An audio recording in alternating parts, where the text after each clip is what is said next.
يا ما شاء الله يا ما شاء الله، ده قد الحاره بتاعتنا، متحف بجد وحقيقي. ومره واحده لقيت حد خارج من جوه وخبط فيا، وبعد كده شال الفوطه اللي على وشه وبصلي بكل غضب وقال لي انت بتعملي ايه هنا؟ انت اللي بتعمل ايه هنا؟ ده الجناح بتاعي. ممكن افهم بقى انت بتعملي ايه؟ شكلك كده من المطبخ، ايه اللي خرجك منه؟ واول ما قال لي كده افتكرت ان انا لحد دلوقتي لسه بهدوم الشغل. ما تردي عليا، داخله هنا ليه؟ ما توطي صوتك يا جدع انت وانت بتكلمني، مش من حقك تزعقلي كده، انت فاهم؟ بره. وفي اللحظه دي دخل زياد على صوتي ولقيته بيقول لي مالك يا ليلى؟ هو في ايه يا عمار؟ انت بتعمل ايه هنا؟ هو انت مالك اساسا انا بعمل ايه؟ وبعدين يعني مش هتبطل ترمرم بقى؟ كنت لسه هرد عليه لكن زياد جه وقف قدامي وكمل كلامه وقال له احترم نفسك، دي تبقى خطيبتي. دي؟ ومن امتى بقى ان شاء الله؟ وانت مالك؟ ويلا بره، اخر مره قلت لك ان الجناح ده ليا انا، يا ريت بقى ما تجيش هنا تاني. وبعد كده لقيت اللي اسمه عمار ده بص لي حته بصه وسابنا وخرج. انا اسف يا ليلى، هو غبي كده دايما، بس غريبه يعني ان انت ما خدتيش حقك. صح، تصدق انت معاك حق، هو انا ازاي بس ما ضربتهوش؟ هو يطلع مين ده اصلا؟ اخويا يا ستي، بس من ام تانية. حتى لو اخوك مش من حقه ان هو يزعقلي. هو السعل انت بقى كده عشان دلوقتي هروح وهضربه. المكان من الاول، خلاص بقى حصل خير. وبعد كده الباب خبط ودخلت كذا بنت. طب هسيبك انا بقى عشان تجهزي، مش عايز تأخير.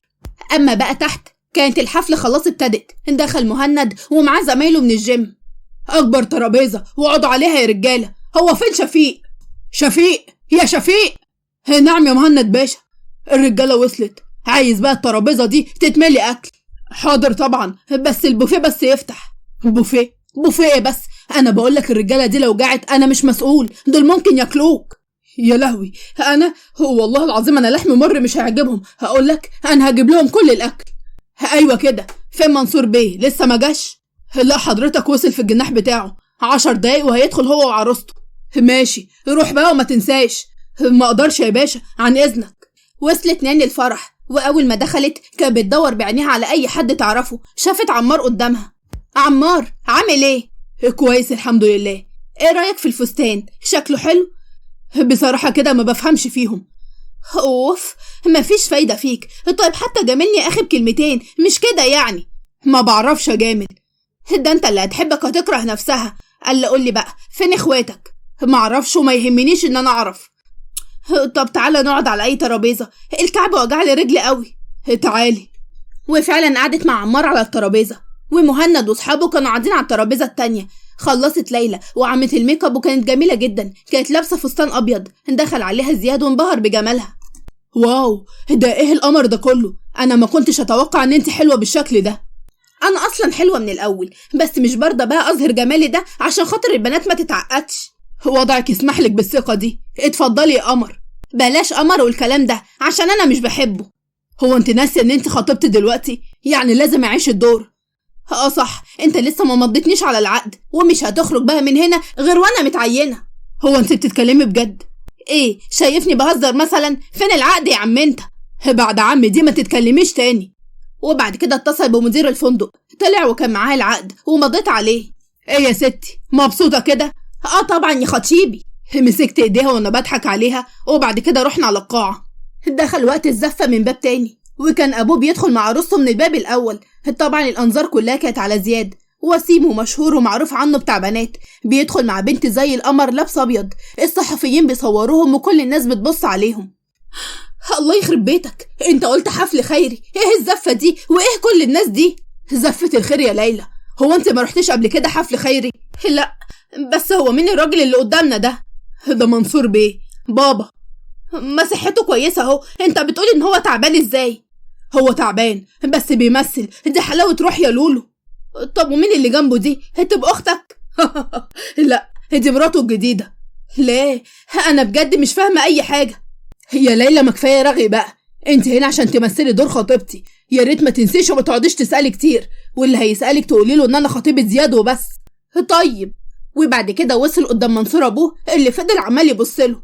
واقف قدامي كده ليه يا ولد؟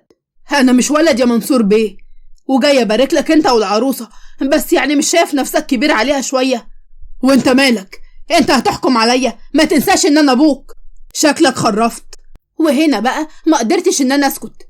انت بتتكلم معاه كده ليه؟ ما تتكلم بأدب. اسكت انت يا ليلى، انت مش فاهمة اي حاجة.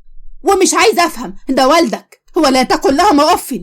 وبعد كده باباها ابتسم ولقيته بيقول لي زياد ما شاء الله عليها متربية. هي مين دي يا زياد؟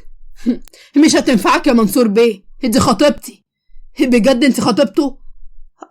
اتشرفت بحضرتك والف مبروك. الله يبارك فيك يا بنتي، يا ريت بقى تربي الولد ده عشان انا شكلي كده معرفتش اربيه. لا وانت الصادق، قصدك انك ما كنتش فاضي عشان تربيني. واول ما قال كده دوست على رجله عشان يسكت زياد. وفعلا زياد سكت، وانا اعتذرت لمنصور مرة تانية وشديت زياد بعيد عنه. اتفضلي اقعدي يا عروسة. وبعد كده منصور قعد مع مراته الجديدة وبص لشفيق السكرتير. نعم يا باشا، انا عايز اعرف كل حاجة عن البنت اللي مع زياد دي. حاضر يا باشا. كنت قاعدة انا وزياد مع بعض، اتكلمت معاه وقلت له هو انت ازاي تكلمه بالطريقة دي؟ عيب عليك، على فكرة ده باباك، في غيرك محروم من الاب ونفسه يعيش الاحساس ده. الاب ده سندك وظهرك. لو سمحت اسكتي يا ليلى، انت اصلا ما تعرفيش اي حاجة. مش هسكت يا زياد، لانك انت اللي ما تعرفش حاجة. ما تعرفش يعني ايه اللي انت تعيش من غير اب، ما تعرفش ازاي انك انت تكون ظهر نفسك. طيب هو ممكن بقى تغير الموضوع؟ وبعد شوية راحت ناني ووقفت جنبهم. زيزو اخبارك ايه؟ كويس. هو انت هنا بتعملي ايه؟ معزومة، هكون بعمل ايه يعني؟ وبعد كده لقيت عمار بيقول لي هو انت بتتكلم معاها كده ليه؟ محامي الست ناني موجود، ازاي انسى؟ اتكلم كويس. زياد قام وقف قدامه وقال له ولو ما اتكلمتش؟ زياد اهدى يا زياد، هو في ايه كل ده؟ خلاص يا عمار تعالى نقعد. وفعلا الناني اخدت عمار وبعدوا عننا. هي دي صاحبة زياد؟ بيقول ان هي خطيبته. نعم هو خطب؟ انا همشي. ليه يا بنتي، هو انت لحقتي؟ كفاية كده، هروح عشان عندي شغل بكرة. هو مشيت وانا زعلانة. زياد هو انت عندك اخ واحد؟ لا يا ستي، في مهند اللي قاعد على الترابيزة هناك دي. هي ما شاء الله كل اللي قاعدين على الترابيزة وحوش، هو بقى أنهي وحش فيهم؟ اللي لابس قميص اسود هناك ده. بس مش شبهك قوي. تعرف بقى ان اللي شبهك اكتر عمار. لا طبعا انا احلى منهم. مغرور. وبعد كده خلصت الساعتين وانا قلت لزياد ان انا هروح على البيت. طيب يلا بينا هروحك. لا انا هرجع لوحدي، وكمان الحفلة لسه ما خلصتش. مش مهم، انا اتخنقت اساسا من المكان ده. طب هو انا ينفع اطلع اغير هدومي؟ اصل مش هينفع يعني ارجع البيت بفستان سهرة وكمان شكله غالي قوي. اعتبره هدية. لا مش هينفع.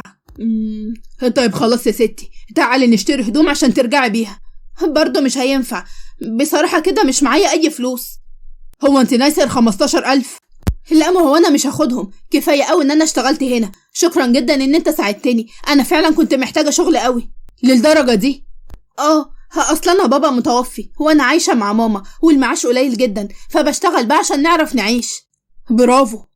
هو انت بتشتغل ايه؟ انا بتشتغل ايه؟ رجل اعمال. ما شاء الله ما شاء الله، ربنا يزيدك يا رب. بصراحة كده اتحركت من ليلى، لان انا اساسا مش بشتغل وبصرف من فلوس ابويا. وبعد كده طلعت الجناح وغيرت هدومي وزياد وصلني لحد البيت. كنت فرحانة قوي قوي ان انا اخيرا لقيت شغل ومش في اي مكان، ده في فندق كبير قوي. يا ليلى اتأخرتي ده كله ليه؟